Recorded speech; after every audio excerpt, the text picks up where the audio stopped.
as maybe someone running a company, what's the scenario where I'm a forced seller, right? That's business risk. That's the risk of a divorce of a key executive. That's a passing away of a owner of a business, maybe not even an executive, but an owner that maybe has a very large estate that's illiquid, that all of a sudden you go, oh shoot, there's a huge tax bill due and there's not enough liquidity in that estate. Now what happens?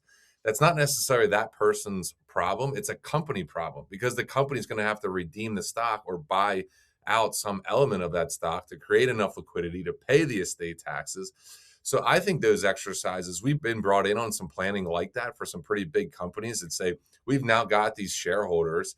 They're not even participating in managing and running the business, but we got these shareholders whose net worths are going far above where estate taxes would be sheltered, right, over kind of the $30 million level.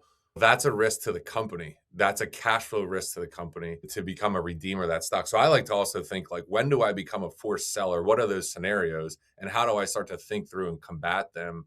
Because again, those types of things could make you a forced seller then to say, well, all right, I have to redeem this shareholder. I don't have the corporate cash. What do I do? Do I go to the bank to run to get some financing? Or do I, God forbid, have to even think about a minority investor or selling the business because I have to come up with the cash? So those are scenarios to think about.